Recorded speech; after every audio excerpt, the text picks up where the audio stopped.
Bonjour Nicole Ferroni. Bonjour Monsieur Cohen. Nicole, vous souhaitez revenir sur l'épisode sexiste qui a eu lieu l'autre jour à l'Assemblée nationale. Oui, alors en fait non, je voulais, mais à côté de ce que j'ai vu hier, alors là vous allez halluciner. Hier, je passe devant un journal, alors je sais plus si c'était Marianne ou Nouvel Obs, et qu'est-ce que je vois sur un article qui titre avant la fin de l'année, 2 points, une femme au Panthéon.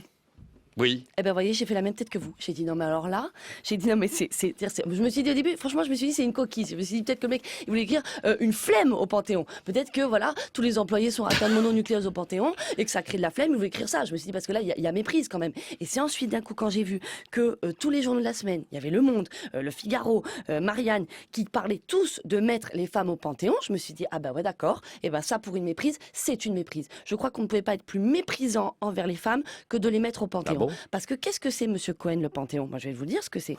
C'est un édifice religieux, là, vous voyez, espèce de temple à Paris, dans lequel on enterre les gens.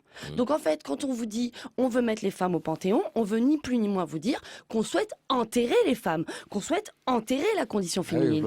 Et le pire, c'est que c'est pas n'importe quelle femme, c'est pas les femmes dangereuses ou au hasard qu'on va enterrer, pas du tout.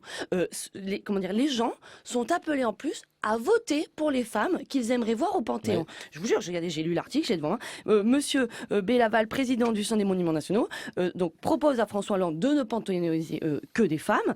Il dit, je n'ai pas de liste à faire car je n'ai pas décidé à la place du président. Et il a donc lancé une consultation publique sur Internet auprès de 30 000 personnes et 2000 noms ont été proposés. C'est quand même hallucinant. C'est-à-dire que, alors quoi, votre voisine Janine Rambert, elle vous casse les pieds parce que son épagneul la boit. Qu'est-ce que vous faites? Oui. Une pétition de quartier, vous la postez sur Internet et enterrez la Janine.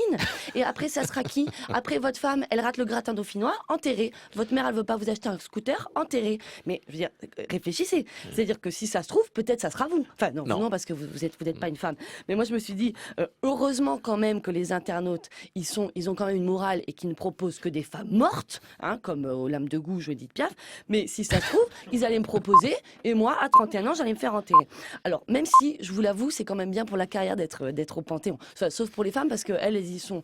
Les 2 femmes qu'il y a, elles sont au Panthéon avec leur mari, hein, que ça soit Marie Curie ou Sophie Berthelot. Alors déjà que vous avez votre mari sur le dos toute votre vie, c'est pas pour l'avoir aussi toute votre mort. Enfin bref. Non, ce que je veux dire, c'est que moi, je suis contre les femmes dans le Panthéon. Après, pourquoi pas autour du Panthéon, avec le Panthéon, au-dessus du Panthéon, c'est-à-dire à la tête du Panthéon. Puisque c'est vrai qu'en ce moment, c'est un directeur, mais pourquoi pas une directrice?